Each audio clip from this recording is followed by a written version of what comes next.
Welcome. I wanted to do this story this week because oftentimes this story is done along with last week's story about Ben McDaniel. Some web sleuths have tied these stories together.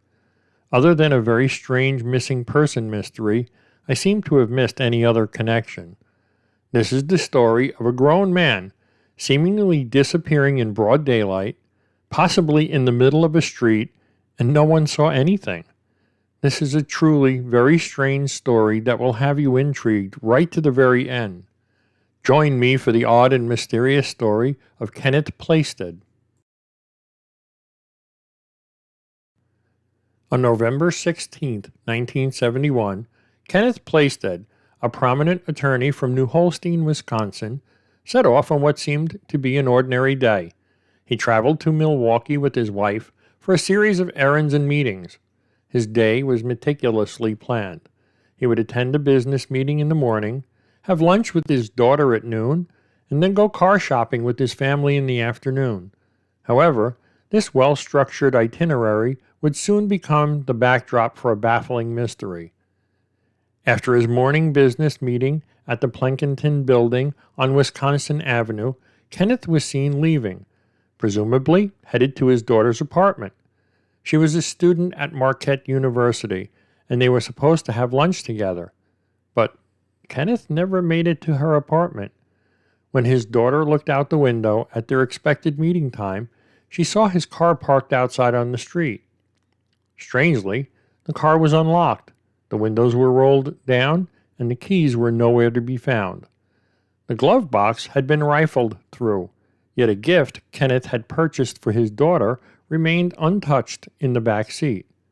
Also, lying crushed in the gutter nearby was Kenneth's hat, a small but unsettling clue suggesting something had gone terribly wrong. Kenneth's disappearance seems sudden and inexplicable. No one could imagine that a man with a successful legal career, a loving family, and 6 children would vanish without a trace. The authorities soon began piecing together the events of that day, but every new discovery only deepened the mystery. Had Kenneth left voluntarily, or had he encountered something or someone that forced him to abandon his carefully laid plans? As investigators dove deeper into Kenneth Plaisted's sudden disappearance, a new layer of complexity emerged. One that suggested a possible motive for foul play. While retracing his last known movements, police made an alarming discovery, a significant financial irregularity involving Kenneth's work as an attorney. Kenneth had been managing a sizable trust fund for one of his clients, but the records revealed an unexpected $65,000 shortage in the account. The missing funds raised immediate suspicion.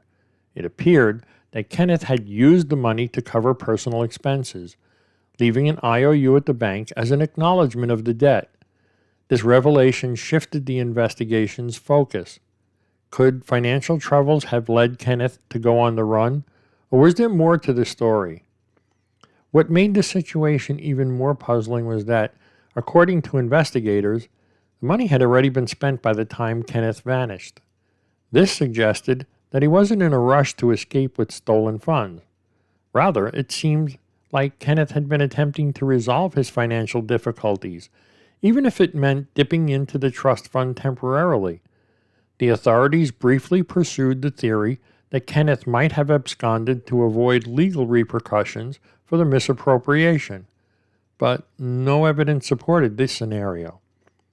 Kenneth's family fiercely rejected the idea that he would willingly abandon them, despite the financial strain. They believed the trust fund issue was being overblown and that Kenneth, known for his integrity, would have found a way to make things right. His wife and children insisted that he had too much to lose and he would never willingly leave his family behind over a monetary dispute. To complicate matters further, there was another figure lurking in the shadows, a former associate with whom Kenneth had a bitter dispute. This associate, once a close professional contact, had a falling out with Kenneth and, as fate would have it, was in Milwaukee on the very day that Kenneth disappeared. Could this man's presence really be a coincidence, or was it a sinister connection? The financial troubles painted a bleak picture, but they did not offer a clear answer. Instead, they left a trail of unanswered questions. Had Kenneth been planning to resolve the financial discrepancies that day? Was he confronted by someone who knew about the shortage? Or was he set up to take the fall for a crime he didn't commit? What's undeniable is that the money added a new dimension to the mystery of Kenneth Plaisted's fate, but it was still only one piece of the puzzle. As suspicions mounted, the spotlight turned to one of Kenneth Plaisted's former associates, someone with whom he had shared a rocky professional relationship. This man, whose identity was not initially disclosed, had been a trusted associate of Kenneth's until a series of disagreements severed their ties. The nature of their dispute remains unclear, but it was bitter enough to cause a significant fallout between the two men. What makes this individual's involvement especially curious is that he was allegedly in Milwaukee on the very day Kenneth disappeared.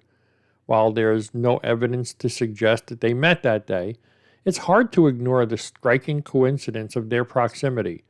Kenneth's family, particularly his son, has long believed that this associate might have played a role in his disappearance. But was the timing mere coincidence, or could it indicate something more sinister? Investigators received a cryptic letter after Kenneth vanished, sent by Paul Ganshoff, another former client of Kenneth's. In the letter, Ganshoff pointed the authorities to a classified ad in Tampa, Florida, that allegedly showed that Kenneth was looking for a new place to live. The ad listed Kenneth's address as a P.O. box in Milford, Connecticut, a place no one associated with him before. This odd lead only raised more questions. Could this be a deliberate attempt to mislead the investigation? And why would a former client located in Wisconsin happen to see an obscure ad from Florida just days after Kenneth vanished? Suspicion grew around Ganshoff and the unnamed associate. Both had connections to Kenneth and the legal disputes he was entangled in. Yet, none of the connections could be definitively proven. While the letter may have been a ruse, the fact that the associate was in Milwaukee on the day Kenneth vanished is a detail that investigators couldn't ignore. Was it a simple overlap of circumstances, or was he there with the intention of confronting Kenneth? Adding to the complexity is the fact that Kenneth's car was left in an area easily accessible to anyone who knew he was meeting his daughter there. Did this associate know of Kenneth's plans that day, or did he follow him without being noticed? With no solid proof of meeting between Kenneth and this former associate, the trail went cold. Despite this, Kenneth's family has never ruled out the possibility of the associate's involvement. He had motive and opportunity, but no tangible evidence linked him to the scene. To this day, the truth behind their relationship and the exact nature of their conflict remains shrouded in mystery. If Kenneth Plaisted's disappearance wasn't perplexing enough, another bizarre incident unfolded on the very same day. A jail escape by one of Kenneth's own clients. This twist in the story seemed like a plot element straight out of a crime novel, and it only deepened the mystery surrounding his case. On the morning of November 16, 1971, the day Kenneth went missing, one of his clients managed to escape from jail. This client, along with his brother, was facing sentencing for a burglary charge, a case in which Kenneth was serving as their court-appointed attorney. The two brothers were scheduled to appear in court later that afternoon at 3 p.m. to receive their sentences. But the timing of the jailbreak created a glaring conflict. Kenneth's whereabouts that day were already complicated. He was supposed to meet his daughter for lunch and then go car shopping with her and his wife at around 1 p.m. But how could he have been planning a family outing while simultaneously being expected in court for his client's sentencing at 3 p.m.? This conflicting schedule suggests one of two possibilities. Either Kenneth was unaware of the escape and planned to address the legal matters later in the day, or his role in the events leading up to his disappearance was much more entangled with his clients than initially believed. Despite the eerie timing, investigators were unable to definitively link the escaped client to Kenneth's disappearance. There was no evidence that the client sought out Kenneth that morning or that Kenneth intended to meet with him. The escape was a curious coincidence, but it never developed into a solid lead. In fact, even after Kenneth went missing, there was no indication that the escaped client knew where Kenneth was or if he had any reason to harm him. To add to the confusion, it was reported that the client remained at large for some time following the escape. With the man on the run, police couldn't easily question him, leaving this potential lead hanging in the air. The eerie detail of the car being left outside of his daughter's apartment, with its windows down, glove box rifled, and his hat crushed in the gutter, implies a sudden departure or struggle. The state of the car suggested that Kenneth might have arrived at the location but never made it inside the building. Had he been intercepted in the parking lot? And if so, by whom? With Kenneth missing both the lunch and the court hearing, the day's sequence of events became an entangled web, impossible to unravel completely. The conflicting timeline remains one of the greatest mysteries in the case, casting doubt on every possible theory. The client's escape, though not a smoking gun, cast a shadow over Kenneth's professional life. Was the timing of the jailbreak a mere coincidence, or did it somehow intersect with the turmoil in Kenneth's legal career? Could the escapee have had knowledge or involvement in Kenneth's fate, or was he just an unintended piece of the puzzle? To this day, no one knows if the escaped client ever crossed paths with Kenneth on that fateful day. What remains is a complex web of legal disputes, financial troubles, and unresolved tensions that left more questions than answers for the Plaisted family. With no definitive answers and countless unanswered questions, a host of theories have emerged over the years about what might have happened to Kenneth Plaisted. Each theory is tangled with its own set of contradictions, yet each tries to piece together the events of that fateful day and uncover the truth behind his sudden disappearance. One theory argues that Kenneth's financial troubles might have led to his demise. While the missing $65,000 was eventually found to have been spent long before he went missing, it's possible that someone connected to the trust fund dispute, perhaps a disgruntled client or business partner, could have confronted him. It's conceivable that Kenneth may have been pressured or threatened over the financial discrepancies. If that was the case, could a violent confrontation have led to his disappearance? The involvement of the former associate adds another layer to this theory. Some believe that the associate, who had a bitter falling out with Kenneth and was coincidentally in Milwaukee that day, might have known about the trust fund issue and used it against him. If the associate harbored a grudge, could he have been waiting for the right moment to exact revenge, catching Kenneth off guard that afternoon? Another theory revolves around the escaped client. With one of his clients on the loose, some speculate that Kenneth may have been pressured to help, or he may have been lured to a meeting under false pretenses. If Kenneth's client sought him out after the escape, it's possible they had a confrontation that went awry. The circumstances around this jailbreak remain unclear, and the client's actions following his escape have never been fully documented. Without more information, the possibility that the client sought out Kenneth remains a frustrating dead end. Then, there's the strangest theory of all, the notion that Kenneth Plaisted became the infamous D.B. Cooper. The outlandish theory emerged due to the timing of Kenneth's disappearance, which was just 8 days before Cooper's daring airplane hijacking and skydiving escape with $200,000 in ransom money.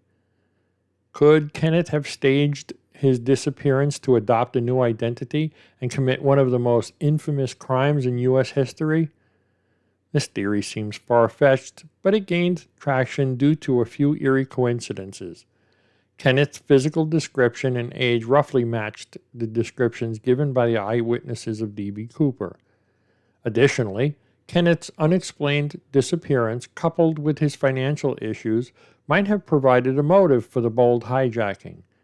However, there is no hard evidence linking Kenneth to the case, and the true identity of D.B. Cooper remains one of the greatest mysteries in American history. Some have also speculated that Kenneth may have planned his disappearance to escape legal troubles and start a new life, although the theory that he left voluntarily contradicts the belief held by his family, who insist he would never abandon them. It's hard to completely rule out the possibility, however. The suspicious newspaper ad in Tampa, Florida, which pointed to a P.O. box in Connecticut, suggests he could have been setting up a new identity. But why would Kenneth, a respected attorney and devoted family man, leave everything behind over a $65,000 discrepancy that could have been resolved? Despite extensive investigations and public speculation, none of these theories have ever been proven. Kenneth Plaisted's fate remains an enigma, and each theory only adds to the list of puzzling details in the case.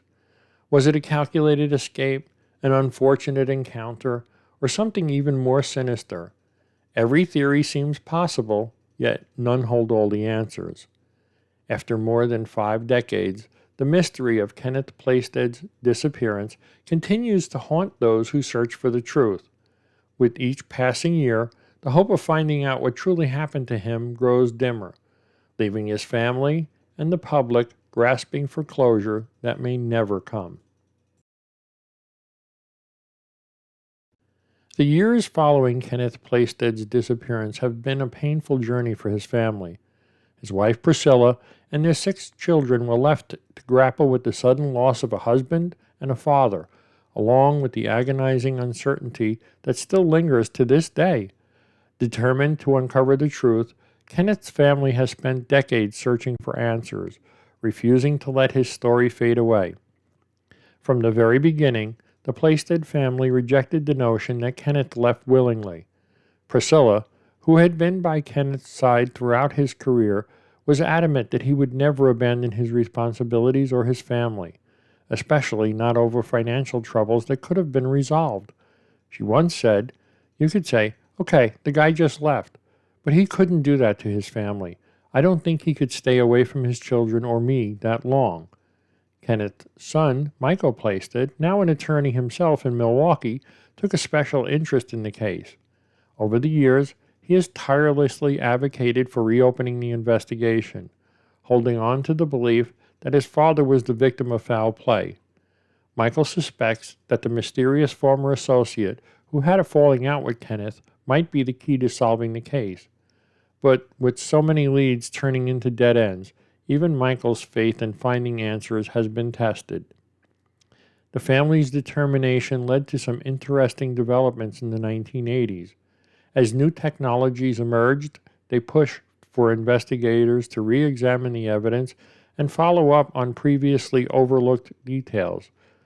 Unfortunately, each attempt at a breakthrough yielded little more than frustration. Kenneth's case remains as elusive as ever, seemingly trapped in the gaps of time. Even in recent years, the Plaisted family hasn't given up hope.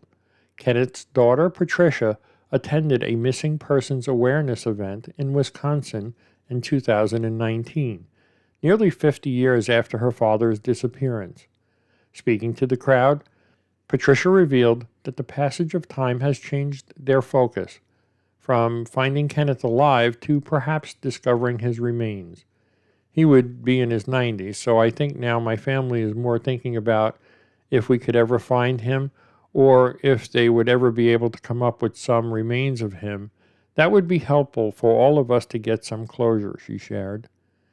The relentless pursuit for answers is not just about uncovering the truth. It's about honoring Kenneth's memory and the impact his absence had on their lives. They believe that understanding what happened to him, even if it's simply finding his remains, would finally bring them the closure that they've been seeking for decades. Despite the dead ends, the Plaisted family continues to push for new leads and public awareness.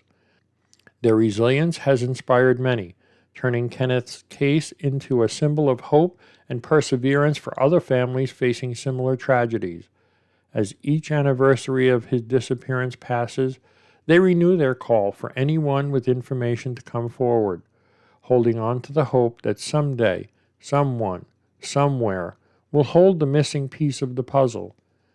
But with Kenneth declared legally dead in 1979, and most of those involved in the case long gone, the Plaisted family knows that time is not on their side. The window for discovering the truth is slowly closing, and yet they refuse to let it shut completely. Ultimately, the story of Kenneth Plaisted's disappearance is one of sorrow and confusion for his family. His wife, Priscilla, and their children have lived with a gaping wound in their lives, seeking answers that remain just out of reach. They have faced rumors, false leads, and theories that defy logic, yet they have never stopped searching. The pain of not knowing has taken its toll, but so has the determination to find out what happened to Kenneth that day. As I bring Kenneth's story to a close, we are left with a series of unresolved questions, questions that linger in the minds of his family and those who have followed the case over the years. Was it simply a matter of being in the wrong place at the wrong time? Or was there a carefully orchestrated plot that ensured Kenneth would never be seen again? The truth remains elusive, buried under decades of speculation and half-answers. But as long as his family continues to search, and people continue to share his story, there remains a glimmer of hope that one day the truth will emerge, bringing peace to a family that has endured so much uncertainty and heartache. For now, the disappearance of Kenneth Plaisted remains an unsolved mystery, one that continues to captivate and confound, reminding us that some mysteries are never fully laid to rest.